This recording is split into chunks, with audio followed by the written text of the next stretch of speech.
Hello everyone, and thank you for your interest in this community history webinar series. This series is designed to showcase community and local history projects throughout Canada. In each webinar, we'll hear from project coordinators as they discuss their local history, the framework of the project, and highlight challenges they have may faced.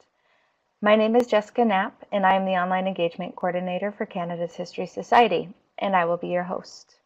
Canada's History Society is thrilled to be able to offer this webinar series as we are dedicated to promoting greater popular interest in Canadian history, principally through our publishing, education, and recognition programs.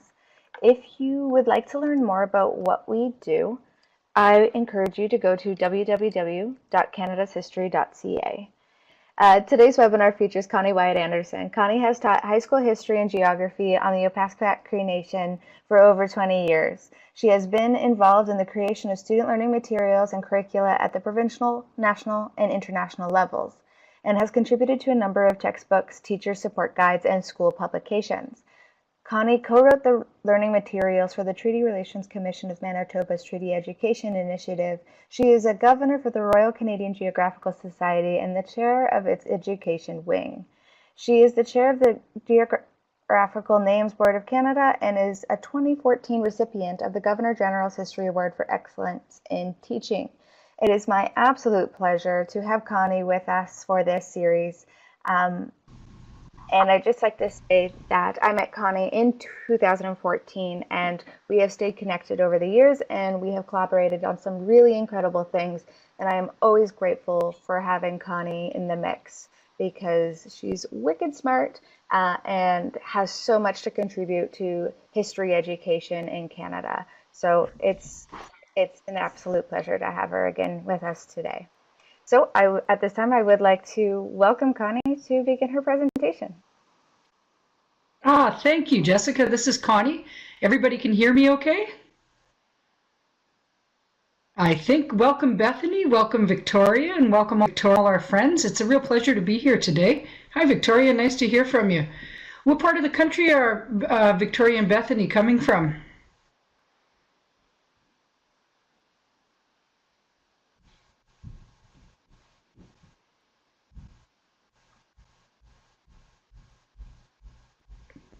Oh, hello, Dryden, Ontario, and the University of Manitoba. Welcome, welcome. It's nice to hear from both of you. I was actually just in Winnipeg this morning and got back to the PAW, so it's a real pleasure. At any time during the presentation, if you have a question or something, by all means, I'll keep my eye on the text to the right of the screen, and I'll try my best to answer. Or if you just have a comment or some input. So it's a pleasure for me to be here today. As Jessica said, we're going to be looking at teaching history with a community-based lens. So my goal today is to give an overview of my teaching locale, where I teach, what my background is, just to provide a brief community history for context, very brief bit on history education and local history, how they're intertwined. And then I thought I'd offer 12 kind of lessons learned from teaching Canadian history in a Canadian high school on how to localize what you can do in Dryden, what you can do in southern Manitoba, what you can do across the country to localize your Canadian history. Jessica introduced me as teaching in the Opaskwayak Cree Nation. I came to the Opaskwayak Cree Nation when I finished university at the University of Manitoba my last year in 1992. I ended up in the PAW, but I ended up teaching on the Opaskwayak Cree Nation. The Opaskwayak Cree Nation is adjacent to the PAW. The PAW, where it sits in central Manitoba, is about 53 degrees north, as you can see to the left, by the latitude and longitude. The town geographically sits at the mouth, almost the mouth of the Saskatchewan River. The Saskatchewan River starts in the Columbia ice fields, makes its way through the prairies, it runs through Edmonton and other communities, and by the time it gets to the PAW and Opaskwayak, you're in the delta of the Saskatchewan River. It actually is the second largest inland delta in the world. I came here in 1992. As I said, I came out of university. The Opaskwayak Cree Nation had built a band-controlled school the previous year in 1991. The school was a K-12 school. It's still there. It's called Joe A. Ross School. And it housed 500 students, kindergarten to grade 12. And as a new graduate with a Bachelor of Education, I was over the moon to be able to come to the Opaskwayak Cree Nation and teach exactly what I was trained to teach: high school history and high school geography. My students, when I got to the reserve, were all Cree students, mostly from the Opaskwayak Cree Nation, but we had some students from outlying areas, other Cree communities. So I had a relatively homogenous class, my grade 11. So today I'm going to be focusing primarily on my grade 11 Canadian history class. I thought to again set further context in what's the role of a history education. So if I'm teaching grade 11 Canadian history or grade 10 or history in other jurisdictions across this country, kind of a broad statement is, as you can see, history involves the study of diverse individuals, groups, institutions, events, developments, and issues of the past. We offer a historical lens, right? We also have kids explore skills, geographic thinking concepts. So that's the overarching goal of a history course, whatever it is, whatever history you're covering. Local history, as the name implies, takes it one step further. It's the study of history with a heavy geographically local context, obviously. So what you're going to do, you're going to look at the macro, the Canadian history. And to me, local history takes it one step down, and you're looking at local culture, local society, local economy, local geography for that matter, and I see them as braiding the two together in order to give your students a full, meaningful history course. Before I go any further, as I promised in the beginning, I thought I'd tell you a little bit about the area in which I teach. The first thing I want to tell you, and it's probably an important one, Bethany and Victoria, is that I'm not from Opaskwayak or the Paw. So when I came here in '92 out of university to teach, this was all new to me. So I was a student of the area as well. I mean, I came with my teacher toolkit in my pocket, and I came with a provincial curriculum and an understanding of the basic mechanics of education, but I didn't know much about the community.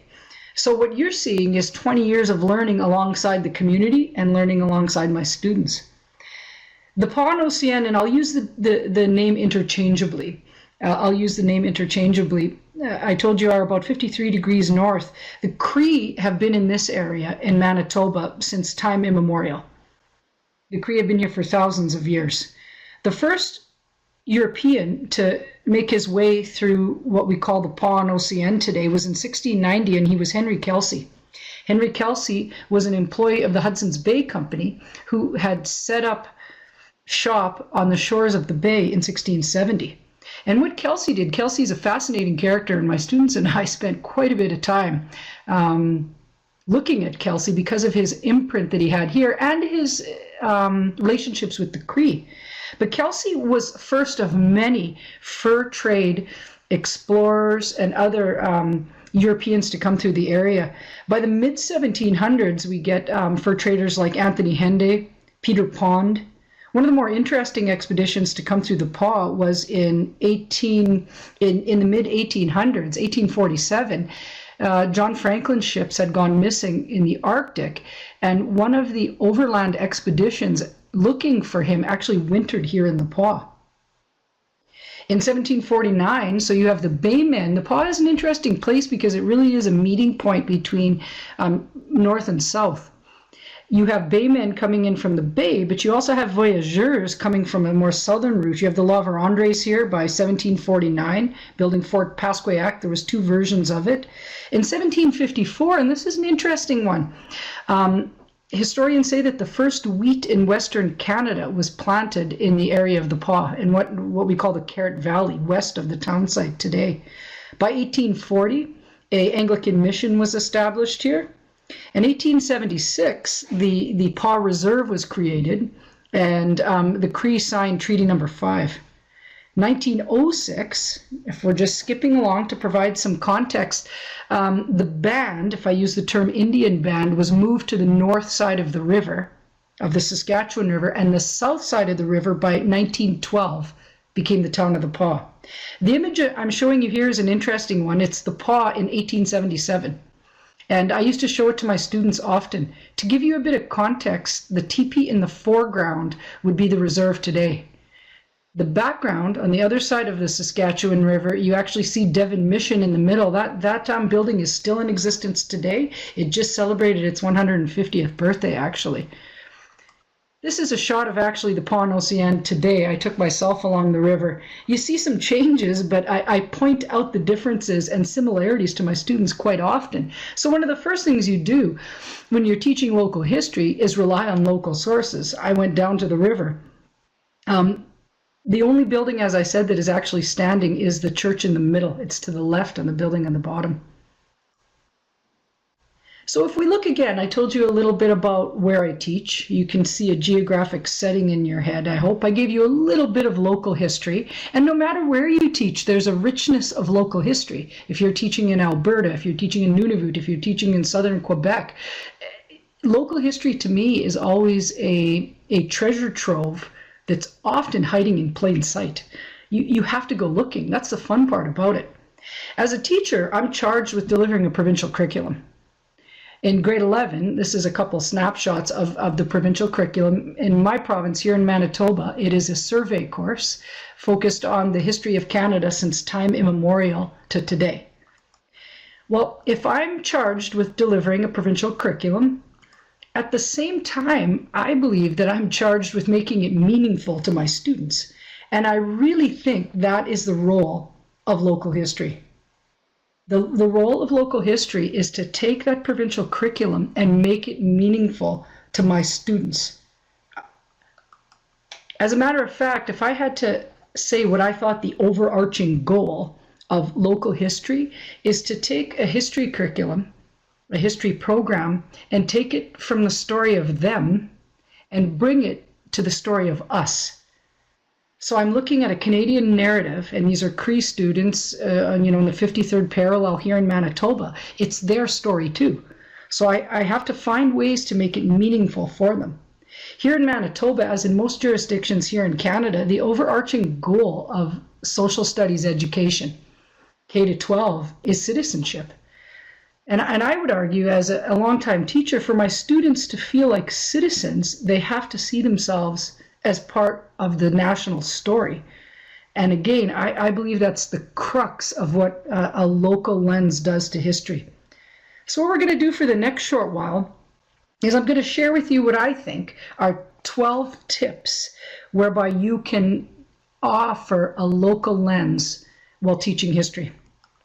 And the first one we'll start with is, I think, probably obvious as heck, and it is simply use local knowledge.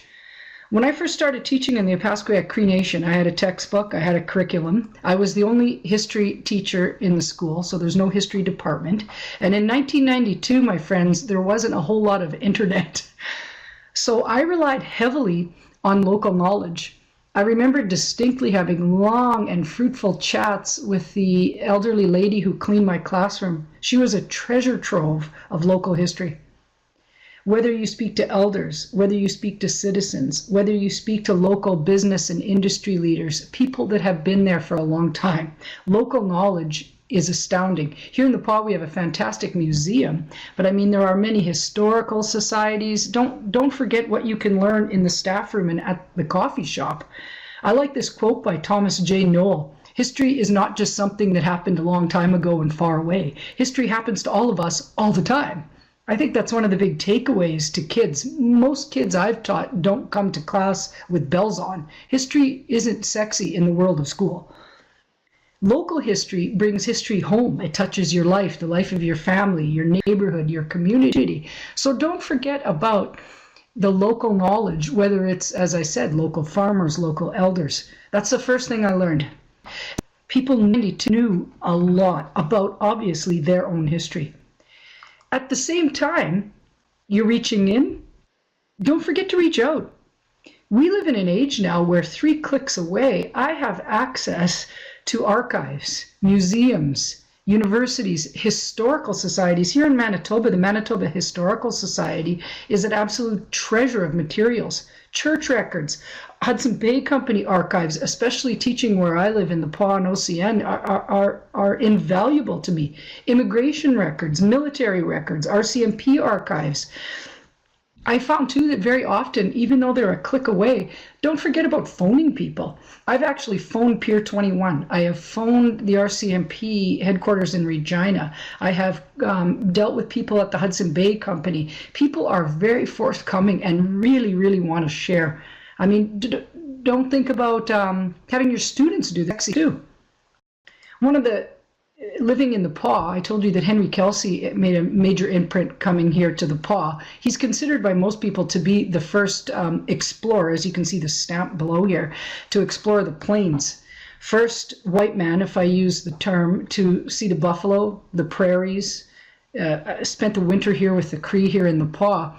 His journal is absolutely fascinating for many reasons. I mean, it's a primary resource, and his journal is accessible through the Hudson's Bay Company. This stuff is a click away. I mean, if you're teaching somewhere else, find out what you can get there. This is an extract from Kelsey's journal. Deering's Point is what most historians believe he called the Paw in Opaskwayak when he was here. The interesting thing I think about this extract from Kelsey's journal is his rhyming, actually. I used to read it to the kids as a pseudo rapper, but he's describing the area from his point of view. You got to remember, he is an English guy at 1690. He's not alone. He wouldn't have made the trek without Indigenous people. But if I'm going to look at a primary resource, why wouldn't I look at one that resonates locally? This was not a huge thing to find, by the way. Everything is practically a click away. So I said to look inward, look outward. I also am a firm believer of get outside. Local history is not necessarily within the four walls of your classroom. I made a concerted effort in my history class to get outside. History is there. We have to go find it sometimes, and that's the fun thing. I know in my class, much of the economy of the Paw is based on lumber. The Paw Lumber Company, actually, in the Paw has a pretty heavy footprint, and it's a fascinating story. And I don't know how I could teach economic history without going outside. It's a very interesting story. A fellow by the name of Herman Finger, who was an American, he was from Wisconsin, ended up in southern Ontario, and he came to the Paw in 1911, the year before the town was incorporated in 1912.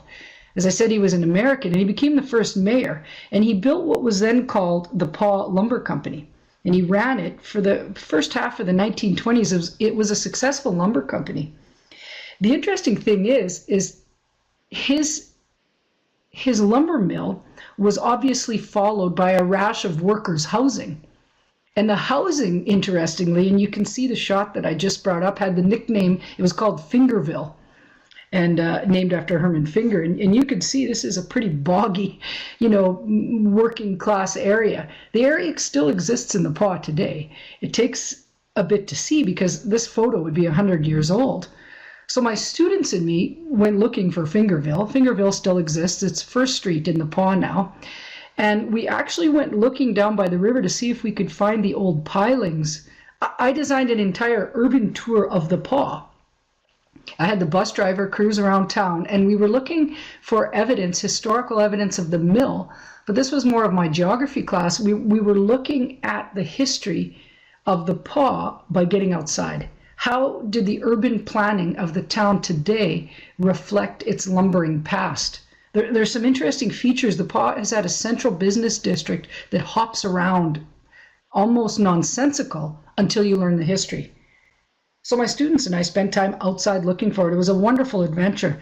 Another success, and I know many teachers have done this, is don't forget the history in local cemeteries. Cemeteries are rich in history.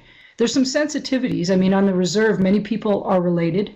I would take into account, I always took an elder with me, but we would go quite often and we would look through our graveyard. You can find all kinds of things. You could find things about people's religious past. You can find things, you can look for patterns. I mean, if you find many, many people dead at one time in history, it tells you there must have been some sickness going through. We look through community soldiers' graves. I found some interesting things my students taught me on grave stones today. I mean, in 2018, you'll find all kinds of little treasures that the local people leave, whether they're food or different things. And that's a typical thing. And yeah, the rhyming journal is awesome, isn't it, Nancy? I just saw your comment. I loved it. It wakes up your history class. The cemetery research was really, really neat. We actually went a few years ago on a hunt for a grave in this graveyard. This is the graveyard, has been here for years. It is at a place on the reserve in Opaskwayak called Big Eddy. And we actually went for the hunt, and I'm going to talk more about him in a while, about a fellow, for the grave of a fellow named Sam Waller. But it is a wonderful thing. The best thing about getting out locally, often as a teacher, you jump off the bus and you think you're leading, and you're really not. You find the kids are leading, and they're telling the story. So my third point to incorporate local history is to simply get outside. My fourth one, I was talking about Sam Waller. I just said we went on a hunt for Sam Waller's grave. Well, who's Sam Waller? My fourth point is pay attention to your surroundings. I said that history is often hiding in plain sight. And when I first came to teach in OCN, this is the front shot of the school. This is Joe A. Ross School. You can see syllabics written above the entryway door. Joe A. Ross School was named after an esteemed person from the community. This plaque was in the school. So this explained a lot to me as a newcomer to the school and to the community. And the kids knew lots about Joe A. Ross. What I found interesting was the name of the road that the school was built on. And I'll tell you why I found it interesting. This is a Google Earth shot you can see, and it names the streets on the reserve. You can see Maskinow, you can see Niska, Sita. A lot of them are Cree words, Amisk.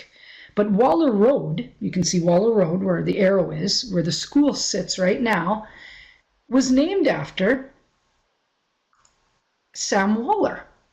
And what I found interesting is, why? Why would the Cree of Opaskwayak name their road, a prominent road, 2 schools sit on it, after a fellow by the name of Sam Waller? And you could tell by his picture, you would assume he's a non-Indigenous guy. Well, Sam Waller is an interesting guy. Sam Waller, I did some research, was a British guy. Sam Waller was born in England in 1895, working class parents. In 1911, he immigrated to Canada. He was here only for a couple years and then enlisted in the First World War, returned back to Britain, and actually fought at the Battle of Amiens in 1918. After the war, he returned back to Canada and spent the rest of his life teaching in northern Manitoba, primarily on the Opaskwayak Cree Nation. He taught at what would be called today the Indian Day School. Now, there's some interesting things about that. When Sam died, he spent the rest of his life living in the Paw, and he was quite a collector, actually. Collector / hoarder, I say with a bit of a chuckle. He retired in 1958, and he opened what became the Little Northern Museum in the Paw. But the interesting thing is that when Sam passed away, he wanted to be buried on the reserve. So this tells me of a story of a relationship between an expat Brit and the Cree of Opaskwayak Cree Nation. The fact that the street is named in his honor in front of the schools, the fact that he concertedly made a choice to be buried on the reserve. So my students and I did all kinds of hunting around, and we asked local people, and we uncovered a bit about the story of Sam Waller. I think the most interesting thing is that the story is still largely untold, and I personally would like to talk to more of the elders on OCN. So my fourth tip regarding local history is pay attention to your surroundings. Sometimes something as benign as a street name has all kinds of stories waiting to be uncovered by you and your students. Speaking of names, we can move on to the fifth point, and that is the richness of toponymy. Toponymy is the study of place names. So if you're teaching somewhere in Canada and you want to localize your history curriculum, why not look at what your place name is? What is it? Is it named after an explorer? Is it an indigenous name? Is it a geography-based name? Is it an economic name? I mean, if we look at my own community, up until 1993, the Opaskwayak Cree Nation, since the signing of the treaty in 1875, was the Paw Indian Band. Prior to that, the Cree would have had their own name for this territory. Since 93, they are the Opaskwayak Cree Nation. My students and I would actually study this. Again, these aren't hard documents to find. This document you just see, it comes from the Chief and Council of the Opaskwayak Cree Nation, and it says, hereby we are known as the Opaskwayak Cree Nation. It's a band resolution. The word Opaskwayak comes from Cree, and it means where there is an upward growth of trees or vegetation or brush. The paw is an interesting one. There are different versions on how the paw got its name. Most people think, and you can see by the word Opaskwayak, that it comes from Opaskwayak. Other people, there is a smaller group that think it actually comes from the French. I'm not French, but you can help me, Victoria, Bethany, and Nancy. Du pas means a step. Where the paw sits geographically is part of the paw moraine. And some people think maybe fur traders called it that, the step up. This here is an interesting document I actually got from the Geographical Names Board, and it is a document talking about the paw. I know people like my grandma still call the paw la paw, as in French, and it actually talks about, dear gentlemen, I'm in the receipt of your letter. It's pretty neat. It's dated from 1914. Again, when it comes to localizing history, these weren't hard documents to get. They took a bit of time, and I'm going to say that they don't appear in the provincial curriculum nor the provincial textbook, but they add value to my class. They took a bit of sleuthing, but the sleuthing is worth it. Let's go on to number 6, speaking of names again. Another way to localize history I found success with is looking at surnames. Surnames tell a huge story. I told you that the Paw and Ocean have a long fur trade history, and if you look at surnames specifically on reservations here in Manitoba, you see patterns. You see specific patterns, especially in the north. If you look at a community like Norway House, you'll find that a Norway House phone book, which my students and I used to look at, is pretty much pound for pound with Hudson's Bay Company pay records. Many of the fur traders in the 1880s and the 1700s were of Orkney extraction. They're from the Northern Islands north of Scotland. So my students and me actually got, as you can see, the 1881 Orkney census, the most common names. And the thing I found fascinating, the names that I'm underlining as you and I speak, are common names in Opaskwayak or areas nearby. So my students, I mean, what a neat way to see yourself in history. Where did this name come from? Did your great-great-grandma marry a fur trader? Did the treaty commissioner just assign you this name? I mean, we don't know, unless the kids could tell me their stories, but it's very common. The Paw is an interesting area too, because on the reserve you find quite a few French voyageur names, which tells me a history as well. Oh, I see Victoria's typing. My students really, really like this activity. In fact, a lot of them went home and come back with rich stories about their last name that I didn't know. We can wait for Victoria. A common name here in Opaskwayak is Lathlin, Lathlin, and one of the elders told me that it comes from McLaughlin, that over time it had turned into Lathlin. So surnames are a rich, don't forget about that in your own area too. I mean, is it possible? Yeah, you know what, Victoria, after we'll have to share emails. I'd have to take a look where I got this from. I did some research, but absolutely, thanks for asking. If I'm not mistaken, Victoria, it was Hudson Bay Company payrolls where I got the original list, and I think I just got this census list online. But it was really neat. This is when, your kids are lifting their chin off their table paying attention in history class. I see Megan typing. Fantastic.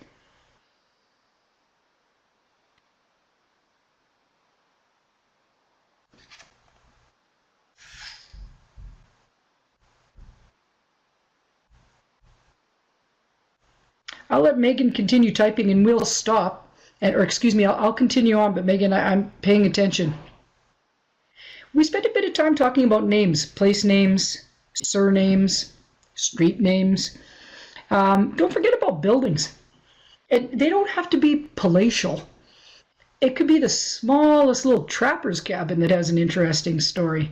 The building that I cut here is a very interesting one. It's not in the reserve. This building is actually in Town of the Paw, and the one on top you can see is Christ Church. That's the one that appeared, the church in the middle of the sketch from 1877 I showed you in the beginning. It was built originally, the Anglicans were here in 1840, and the building was built in 1896. Some of the interesting things, and I've been in here with my students, is the large Cree influence in here. Actually, if you go into the building, and the church has been fantastic, it's just a matter of phoning somebody up. The 10 Commandments are actually written in Cree in the window recesses alongside the pulpit. The pews that you're looking at, I talked about one of the Overland Franklin rescue expeditions. They wintered in the Paw. This wouldn't have been the balmiest place to spend winter. They carved those pews over the winter. People still sit on them today. I mean, so this is just one example. Oh, thank you, Megan. Yeah, absolutely. Thank you. Yeah, it's a great activity. Like I said, the last name ones has been really neat. As I said, the neat thing about local history, it's kind of hiding in plain sight is what it is. When you get kids interested, I find too, they become your mini lesson planners. They're bringing me ideas galore, or artifacts for that matter, the kids have in the past. Again, the Paw Opaskwayak has a rich local history, like everywhere does. It just takes a bit of digging, as I said. If you look at the image on the bottom, it's an interesting one. It's a dreamcatcher style, but the fellow in it was born in 1812, and his name was Henry Budd. And Henry Budd is actually buried. There's a graveyard just on the other side of this church, this building in the Paw, and my students and I have dug around there. And it's an interesting graveyard for the story it doesn't tell. It's a relatively large area that's relatively unkempt, but there are 2 graves in it, 2 headstones only. One is of Henry Budd, the fellow you see, and of a baby is the other one. Henry Budd was a Cree fellow, and he actually translated the Bible into Cree. Budd today actually is a common surname in OCN. So again, if I'm teaching the fur trade, if I'm teaching Canadian history, if I'm teaching Indigenous issues, I don't know why I wouldn't just look outside and see what buildings are around. I find the community often, it's just a matter of asking people. That was number 7, I think, and I see Victoria's typing, and I'm happy to hear from you. I also think, too, other than getting outside, there's more to exploring the past, whether it be national or local history, than simply looking at text. I think history for so long has gotten short shrift because kids were made to engage with reams of really unfriendly text. I mean, I'm a self-confessed bibliophile. I love books, but I like getting outside too. I made a real effort to engage my students with their community in a 3-dimensional way. And by 3-dimensional, I'm meaning smell, sight, touch, every way, not just books. We spent quite a bit of time looking at the economic history of our area, which is for many, many, many years fur trade based. Now it's more natural resources. I told you earlier that in 1754, the first wheat in Western Canada was planted here. My students traditionally do not come from farming communities, the kids on the reserve, but there is a large farming community here in the Paw. So every year when we were looking at economic history, I would take bags of grain to my class. I would take canola, I would take wheat, and I would take oats and or barley in bags, and I would just pass it around to my students. Let them feel it, let them touch it. The kids had never touched wheat or oats or barley before. I mean, it's a great way to start a lesson, and it came from the Caird Valley. I have friends that farm out here, so. Oh, David Thompson's map. Oh, the Pasqua River. Yeah, you know, Victoria, thank you for that. My research, I actually live west of the Paw 2 hours, or excuse me, 2 hours, 2 miles. Every time I drive to town, I cross the Pasqua River. Interesting, yeah, and you see that quite a bit. I've actually seen Pasqua misspelled or spelled, I don't know if I should say misspelled, with a B every now and then. So there's definite evidence of a Cree name for sure. Thank you for that. we've gone down by the river quite a bit too, both rivers, because the Saskatchewan is the big one, but there's the Pasqua River that comes through too. So think outside, get outside, think outside. Don't forget about what's in the community too. There are fantastic local artists everywhere. This is just a shot from a local building in the Pas. This is the painting on the side of a building. You're going to get ideas of local culture, local traditions, just from artists, musicians, whatever you have in your area. So I tried hard to do that. Speaking of musicians, I'm going to share a bit of a song. I think it's going to work, Jessica. I'm not going to play the whole thing. I used a lot of music in my class to fortify curricula. I had a means to an end. So I'm going to play a little clip of a song for you.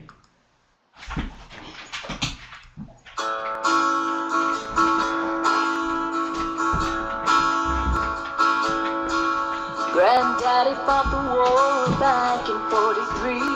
Shot up on the beaches in Normandy. He fought for me. He fought for peace. He was just a boy forced to be a man, but even a man couldn't understand the things he said. But he fought for peace. He seen pain, he drank blood to keep the ghost away, and he fought for peace.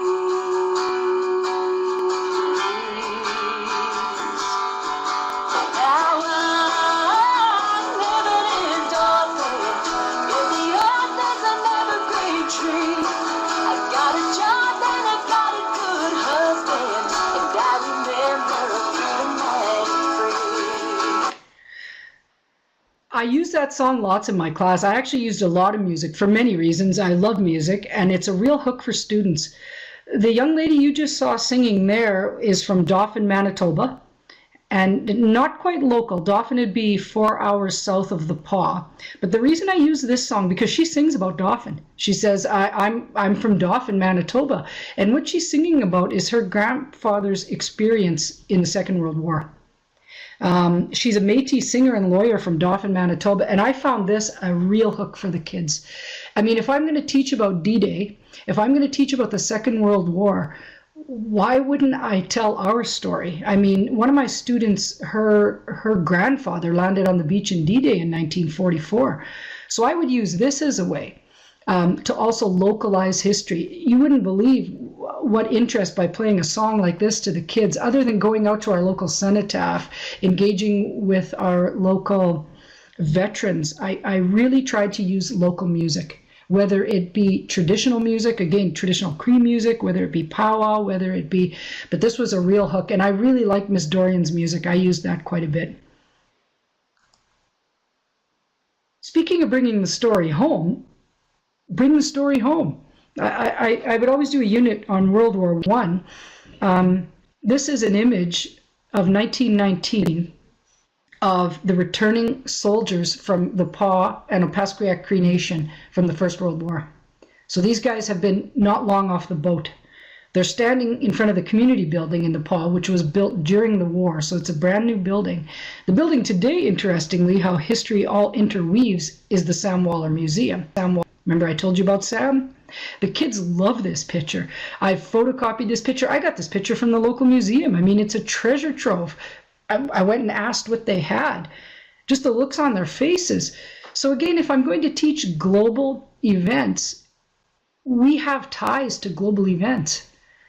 So bring the story home, whether it's a Canadian story, whether it's a global story, you have the opportunity to bring the story home and make it meaningful to students, whether it be through images or through the other things I've been telling you. I see Megan's typing. At the same time, weirdly enough, and you know this, we're in a webinar right now, it's a small world. It seems a bit of an oxymoron teaching local history by reaching out to the world, but you really are. My students and me, very often if we were covering a topic, I would reach out. I would write letters. Oh, thank you. Education kits and documents. Thank you, Megan. Photos, artifacts. Absolutely. I also know that some bigger museums will have kits that you can actually borrow and that they'll travel through your province. But absolutely. It obviously takes some planning, but it's invaluable stuff. Museums are a treasure trove. And my relationship with museums as an educator has been absolutely wonderful. What you see here is an image from something called Moccasin Flats. This was an interesting thing of me reaching out. We were looking at Indigenous history and Indigenous issues. Moccasin Flats was a drama that was aired on the Aboriginal People's Television Network for 3 seasons from 2003 to 2006.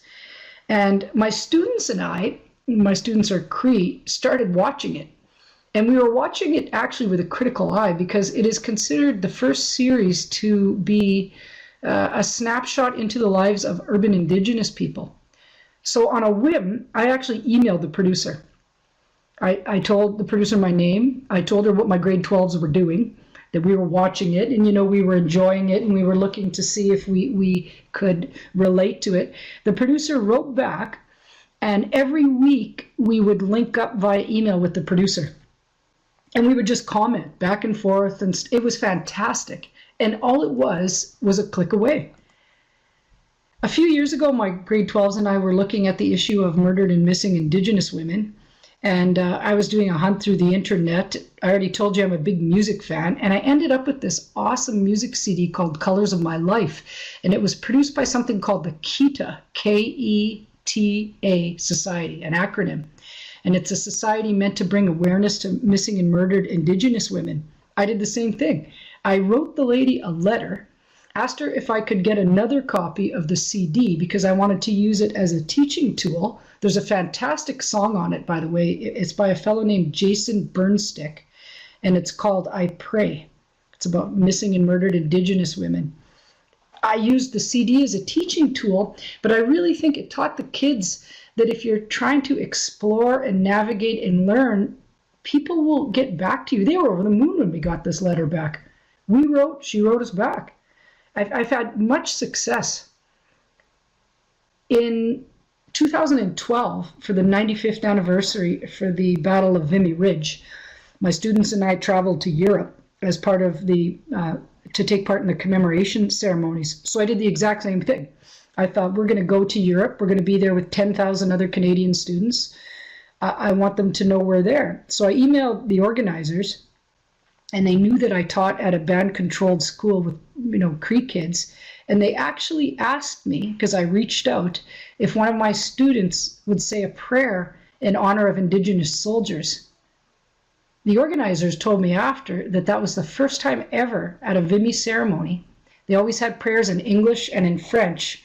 That was the first time ever that they had said a prayer in honor of Indigenous soldiers by reaching out. The image that you see there, my students and I went to a ceremony and we laid a Canadian flag, as you can see, with tulips at a graveyard. It was a graveyard ceremony, and we laid tobacco. And again, this was all reaching out from DePaul, Manitoba. Oh, thank you, Megan. It's fantastic. It at the risk of sounding trite, it was life-changing to see the kids. So, yeah, thank you, Nancy. People are delighted. You're right.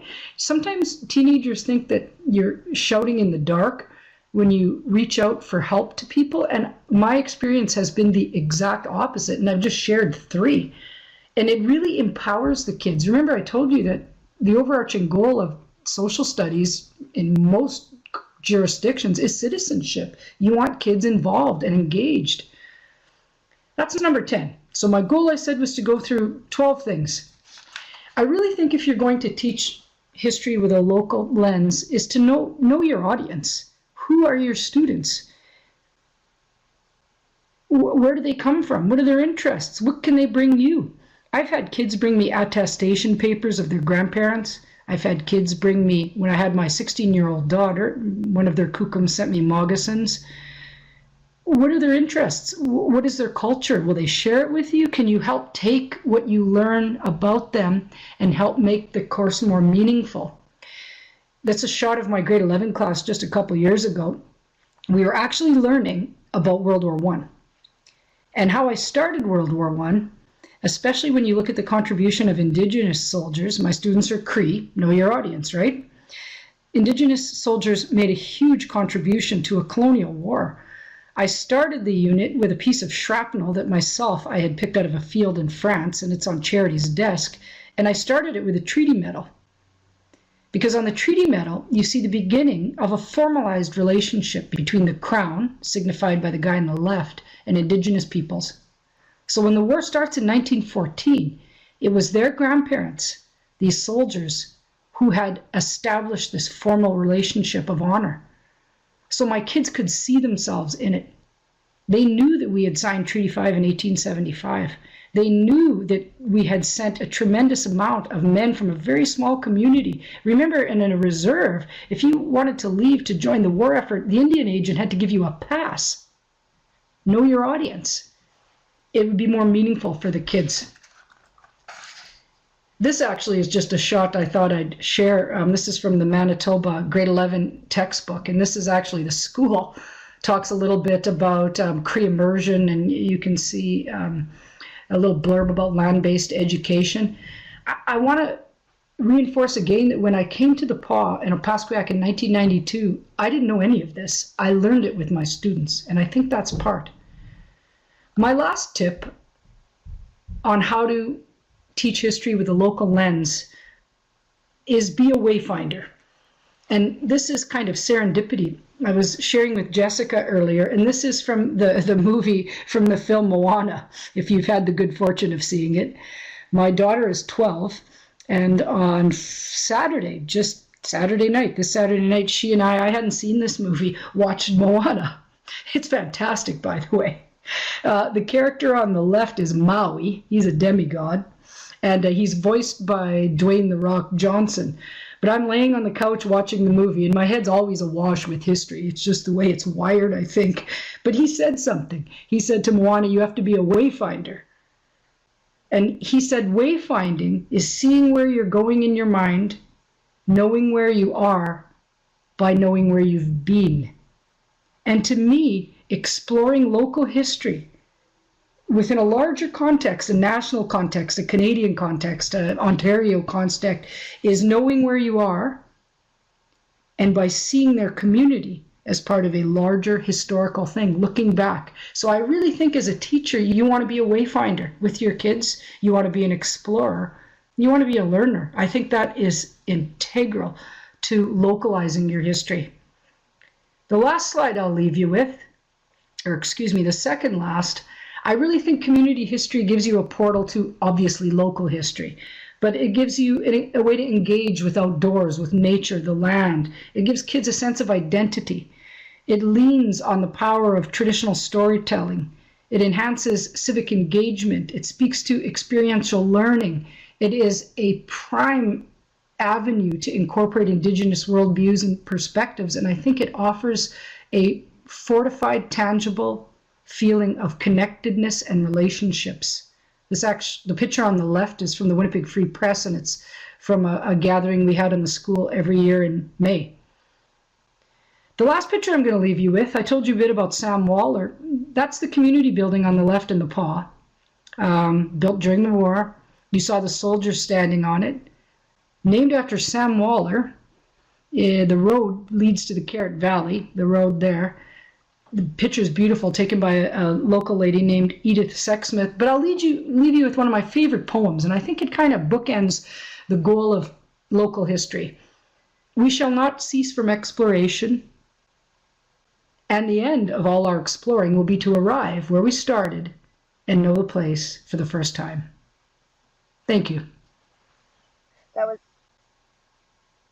Yes, absolutely. I was just going to say thank you so much, Connie. It's Jessica, incredible, we'll open it and up to I've some been questions. wondering, and I've asked you for the years that I've known you about your experiences, and you've hinted at this and you've hinted at this, and now I finally feel like I've got the full story, and I'm so excited to know how you've approached teaching in your experience, and I'm excited to hear what other people have to think too. So yes, as Connie mentioned, we are opening up the floor to questions Please ask away.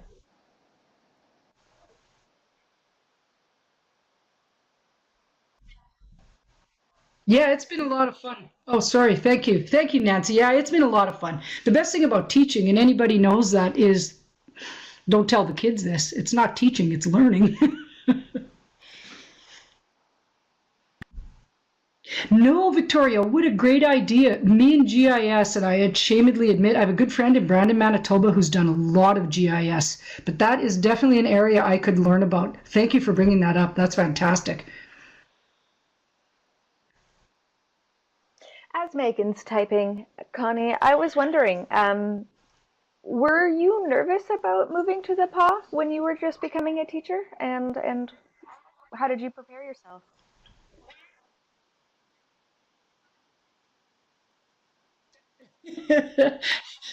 Absolutely. Well, I've lived in the paw long enough. I always make a joke that nobody comes here on purpose. No, I'm just teasing. No, absolutely. I had only been to the paw a couple times prior to coming here. Um, I'm not Cree. I don't speak Cree. I didn't grow up on a reserve, so I was nervous about that too. You know, when you first walk in, Jessica, um, you're trying to teach hopefully a national story to Indigenous kids who have been largely left out of the story. So my goal very, very, very soon on, like maybe day 3, was to make them part of the story. So absolutely I was nervous. There's a great thing about being in your early 20s. You're a little more fearless maybe than now. I have to say too, Jessica, the community was wonderful. I think, was it Nancy? Yeah, and Nancy wrote, people are delighted when you ask. I found that when I asked for help, the community was wonderful. If I wanted to know local history, if I wanted to go through the graveyard, see what to do, people supported me in the walk all the time. It was fantastic. The community was fantastic. Oh, Megan, that's a good one. As a museum educator, I wonder how you feel. Maybe outreach. I know sometimes museums will send letters. I'd never ever give up on door pounding. You know, we have a fantastic museum in the paw. You can see it there on the left of the shot, and we have a curator and an archivist. We're very lucky. We have 2 full-time staff members there, but I think continuous outreach in the development of programs too. Yeah, educational programming, absolutely. Teachers want practical programming too. I mean, in real life, I have to deliver a provincial curricula. I got an hour. I gotta get a bus. You know, I've got to get permission slips. A few years ago, the museum developed a historical walking tour. It was awesome. It is just fantastic being a tourist in your own town. So I think continuous outreach, what happens in a small town, and I only can speak from my own perspective, is that people take for granted the museum. You see it sitting there, you went there in 2007, and you never go back. So I think continually engaging with teachers. I also think paying a bit of attention to what is in provincial curricula helps too. Like if the museum knows that fur trade is a large part of my curricula, and all you have to do is look up online, and they have all this awesome stuff. And developing relationships. I've become pretty good friends with the museum staff, so I'm very lucky. Yeah, thanks, Megan. Yes, I do. Absolutely, Victoria. Do you bring elders in the class to teach cultural land? Absolutely. We had a very robust land-based education class. Like my students have a trap line, and the land-based ed teacher and I would regularly integrate our geography and my history classes together. Absolutely. And anything of a spiritual, cultural nature when it came to Indigenous people, I would call in an elder. So that's a super question. Thanks, Bethany. The best thing, Victoria, about linking up with the land-based Thank you, ed Connie. teacher Thank you, is everybody, you'd for end up asking with your some wonderful interesting questions. And things like Connie, thank you so beaver much for pelts in your sharing your classroom or something, but it experiences was and fantastic. highlighting the different challenges that you may have had over the years and the many successes and genius ideas you've had in incorporating the community in the classroom. I think you've presented many great ideas for any educators anywhere, right? Anybody can do this in their classroom, and I think this will go a long way and in providing support in that way. So thank you.